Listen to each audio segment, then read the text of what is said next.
Hello dear जय student, welcome to my YouTube channel K B progress में आपका हार्दिक स्वागत है। सत श्री अकाल, जय जिनेंद्र, अस्सलाम वालेकुम। क्या हाल चाल। आज मैं डिस्कस करूंगा ट्रिपल एम टी गोरखपुर। उन्होंने अपनी पर्सनल वेबसाइट पर जो फीस रिफंड के बारे में फुल इन्फॉर्मेशन जो प्रोवाइड की है उसके बारे में मैं वीडियो लेकर आया हूं। तो आप यहां पर देख पा रहे होंगे कि जहां पर फीस रिफंड की पॉलिसी जो बताई जा रही है। तो जो फीस रिफंड की पॉलिसी है, तो इस इवेंट में जो कि जिस बच्चे को सीट अलॉट हो जाती है, जो उनकी यूनिवर्सिटी की फ़ीस चार्ज होती है वो कितनी है, वो अब तुमने अपनी अगले राउंड में जाने के लिए जो फ़ीस दी है, अगर तुम्हें जो भी सीट अलॉट हुई है, अगर वो तुम्हें सीट पसंद नहीं आती है तो उसमें यूनिवर्सिटी के द्वारा ये प्रोसेस होती है कि तुम अपनी फ़ीस को वापस कर ले सकते हो।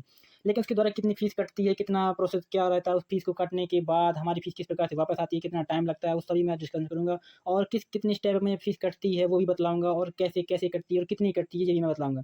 उन्होंने अपनी ये आप यहाँ पर देख पा रहे होंगे कि उनकी ये पर्सनल वेबसाइट से मैंने ये पीडीएफ निकाली हुई है, जो मैं तुम्हें बतलाऊँगा कि कैसे उनकी फ़ीस में कटौती होती है और कितनी कटती है और कैसे कटती है।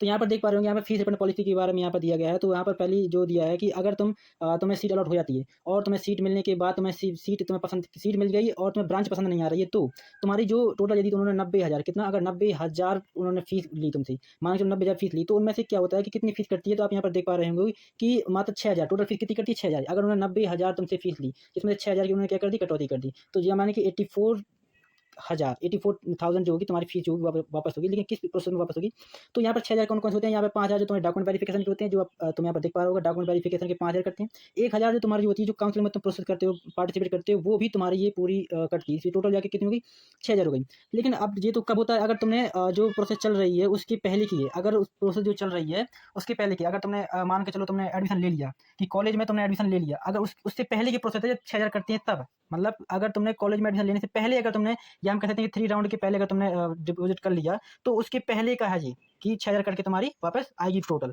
लेकिन अगर तुमने कॉलेज में कहते हैं, यहाँ पर तारीख दी हुई है 31 जुलाई के पहले की है, उसके बाद की, मतलब अगर तुमने कॉलेज में तुमने एडमिशन ले लिया और कॉलेज जॉइन कर लिया, तो उससे पहले अगर 31 जुलाई के पहले अगर तुमने फी डिपॉज़िट की, तो तुमने कॉलेज में एडमिशन ले लिया। तो अब ये सेकंड राउंड, ये बोलो जो सेकंड पॉइंट बोल रहा है, ये बोल रहा है कि अगर तुमने कॉलेज में एडमिशन ले लिया और अगर तुमने 31/07/2026 के बाद अगर तुमने सीट को अपनी डिपॉज़िट फीस को डिपॉज़िट किया, तो जो भी तुमने कॉलेज में जितने दिन तुम कॉलेज में रहे, तो जितने दिन तुम कॉलेज में रहे, जितने दिन तुम अपने कॉलेज में जॉइन किया, तो वो उसकी ट्यूशन फीस कट के वापस आएगी। और उसकी ट्यूशन फीस कट के वापस आएगी, ये बहुत ज़रूरी वाला पॉइंट है कि अगर तुमने कॉलेज जॉइन कर लिया, तो जितने दिन तुम कॉलेज में रहोगी, उसकी फीस कटने के बाद तुम्हारी जो भी फीस बचेगी वो वापस होके आएगी। अगर तुमने हॉस्टल का जो खर्चा है, हॉस्टल अगर तुमने जॉइन कर लिया हॉस्टल, तो हॉस्टल का और मेस का वो टोटल कट के तुम्हारा पूरा वापस आएगा। मतलब कि सेकंड पॉइंट ये बोल रहा है कि अगर तुमने कॉलेज जॉइन कर लिया, कुछ दिन तुमने वहाँ पे व्यतीत कर लिया, तो उतने दिन का तुम्हारा चार्ज लग जाएगा, यानी कि वो फीस तुम्हें तुम्हारे वो जो तुमने 90,000 जमा की थी उससे कटकर वापस आएगी, ये बोल रहा है।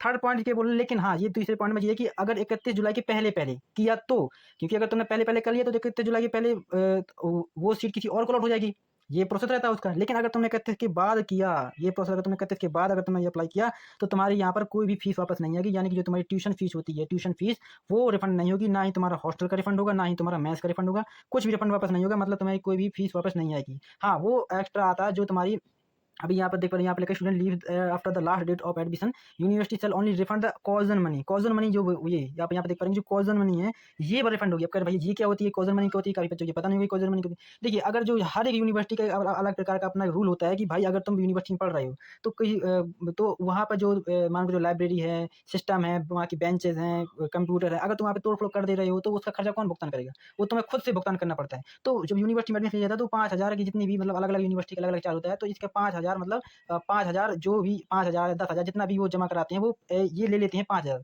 जो अगर तुमने वहाँ पे कोई तोड़-फोड़ नहीं की, तो तुम्हारा ये 5,000 या 6,000 तुम्हारे आफ्टर मतलब कॉलेज के बाद तुम्हें ये रिफंड किया जाएगा। अगर तुमने कोई तोड़-फोड़ नहीं की तो। अगर तुमने कोई तोड़-फोड़ कर दी, तो उसके जो 5,000 या 6,000 जो जमा कराए जाते हैं, वो उसी का ही चार्ज होता है, उसी को ही बोलते हैं कॉज़न मनी। और अगर तुमने 5-6 दिन या 10 दिन तुमने व्यतीत कर लिए, उतने के बीच में अगर तुमने कोई तोड़-फोड़ कर दी, तो फिर तुम्हारा कोई भी चार्ज वापस नहीं होगा, मतलब तुम्हें फिर टोटल मतलब कोई रुपए वापस नहीं होंगे। फिर ये तुम्हारे ये तीनों पॉइंट, ये चारों पॉइंट तुम्हें क्लियर हो गए। रिफंड करने की डेट जो है, लास्ट डेट जो admission the purpose refund of the fees shall be purpose, last date जो है 31/07/2026 के पहले हो जानी चाहिए। अगर तुमने, मैंने पूरा पहला स्टेप भी बता दिया, सेकंड स्टेप भी बता दिया, थर्ड स्टेप भी बता दिया, फोर्थ स्टेप भी बता दिया कि किस प्रकार से प्रोसेस होती है। अब यहाँ पे बता रही है कि यहाँ पे भाई ये रिफंड प्रोसेस क्या होती है, ये किस प्रकार से हमारी मतलब वापस पैसा कैसे आता है। तो भाई सीधी सी बात है, जब तुम फॉर्म फिल कर रहे होते हो, तो वहाँ पे इन चारों पॉइंट में कुछ नहीं लिखा, और यही लिखा हुआ है कि जो भी तुमने फॉर्म फिल करते समय जो भी तुमने अपना अकाउंट की डिटेल जो डाली होगी, उसकी कैंसल चेक जो होती है वो, पर्सनल डिटेल वो, अकाउंट नंबर वो, वेरीफाई मतलब कि कैजुअली फॉर टाइम रिफंड, मतलब कि तुम्हारा अकाउंट जो है कोई भी फ्रीज नहीं होना चाहिए, जारी है, मतलब कि चलता रहना चाहिए। और मतलब इनमें सब यही डिटेल है कि भाई तुम्हारा अकाउंट जो हो प्रोसेस करना चाहिए, उसमें लेन-देन भी होना चाहिए और उसमें किसी प्रकार की हलचल ना हो, ताकि और मतलब जैसे तुम्हारा अकाउंट नंबर कोई गड़बड़ नहीं होना चाहिए, तो जो तुमने भर दिया है उसमें, तो उसमें मतलब अकाउंट के बारे में ही है। तो अकाउंट में कोई गड़बड़ नहीं होनी चाहिए, अकाउंट तुम्हारा क्लियर होना चाहिए और चलता हुआ रहना चाहिए, और ये सब चीज़ों को तुम्हें पर्सनल अकाउंट का ही है, जो तुम्हारे बहुत ही अकाउंट को बहुत ही जारी रखना चाहिए।